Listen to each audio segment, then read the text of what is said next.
Hello, welcome to our channel Aachi Malarkodi. நான் இப்போ அமெரிக்காலேருந்து பேசுகிறேன். எல்லோரும் எப்படி இருக்கீங்க? நல்லா இருக்கீங்களா? இன்றைக்கி நம்ம சேனலில் நம்ம பாரம்பரியமாக நம்ம முன்னோர்கள்லாம் செஞ்சு சாப்பிட்டு நல்ல உயர்ந்த பலன்களை பெற்ற உளுந்தங்களி எப்படி செய்கிறது செஞ்சு காமிக்க போகிறேன். அது ரொம்ப உடம்புக்கு நல்லது.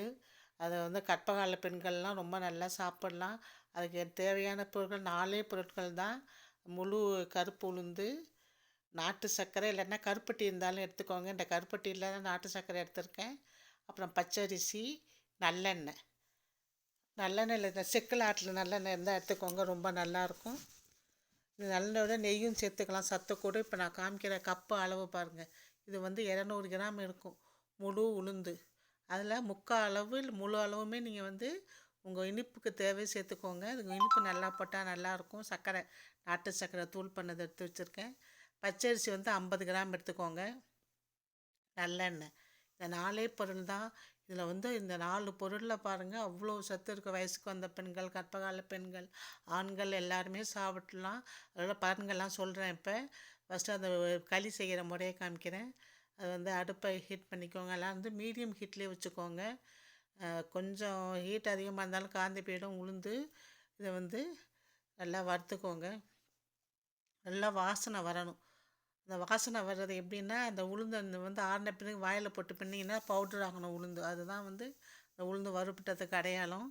அதுக்கப்புறம் அந்த அரிசி எடுத்து வச்சு பச்சரிசி சேர்த்துக்கோங்க. ஏன்னா உளுந்து ரொம்ப கொல சமன் செய்கிறதுக்காக பச்சரிசியும் சேர்த்துக்கிறோம் நம்ம.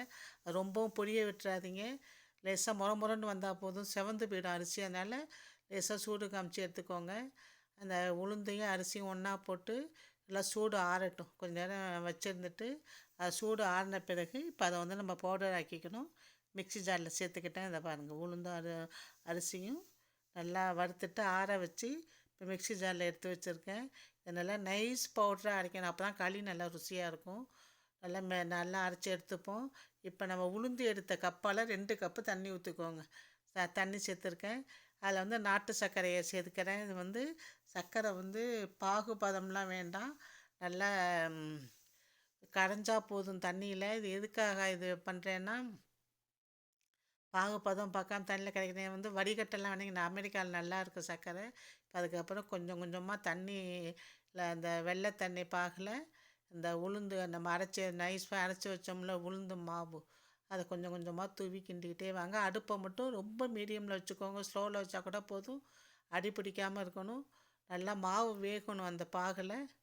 பாருங்கள், கொஞ்சம் கொஞ்சமாக சேர்த்தாச்சு. நம்ம உளுந்து பவுடரை சேர்த்து நல்லா மாவு வேகணும், வெந்து சுருண்டு வரணும். அது அளவுக்கு செய்யணும்.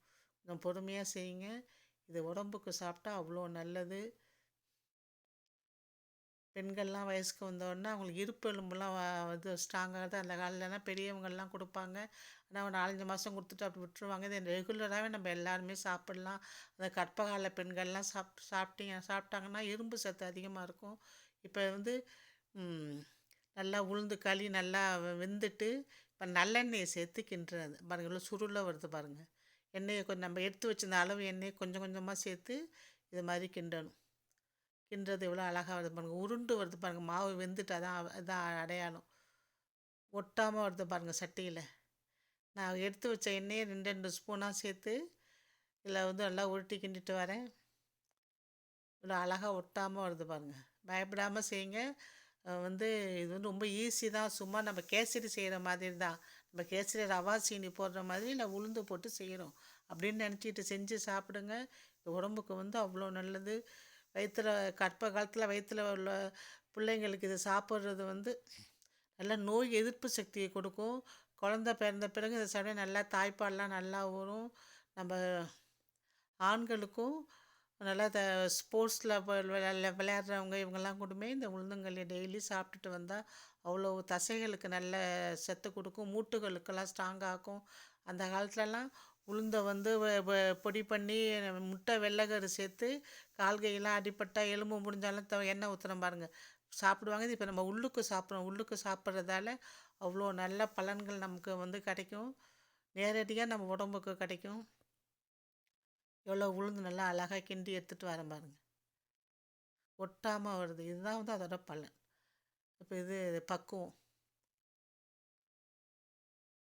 சுத்தமான நல்லெண்ணெயில் செய்கிறேன் இது. எவ்வளோ அழகாக வருது பாருங்கள்.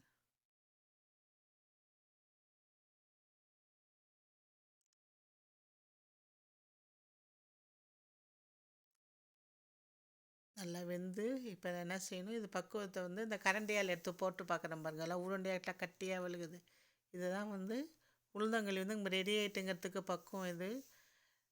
இப்போ செஞ்சாச்சு, உளுந்தங்களி ரெடி பண்ணிட்டோம்.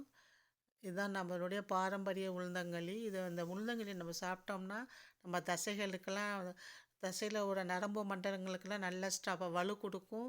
எலும்புகளுக்கு நல்ல வலு கொடுக்கும், நல்ல ஸ்ட்ராங்காகும். நம்ம முட்டு வயசானாலும் சரி, வளர்கிற பிள்ளைங்களுக்கும் சரி, கை கால் முட்டுகளுக்கு வந்து இந்த உளுந்தங்களி நம்ம சாப்பிட்டோம்னா உடம்புக்கு அவ்வளோ நல்லது. கர்ப்பகால பிள்ளைங்கள் எல்லாருக்குமே செஞ்சு கொடுங்க. இந்த வீடியோ உங்களுக்கு பிடிச்சிருந்தா லைக் பண்ணுங்கள், ஷேர் பண்ணுங்கள், சப்ஸ்கிரைப் பண்ணுங்கள். தேங்க்ஸ் ஃபார் வாட்சிங் டு ஆல்.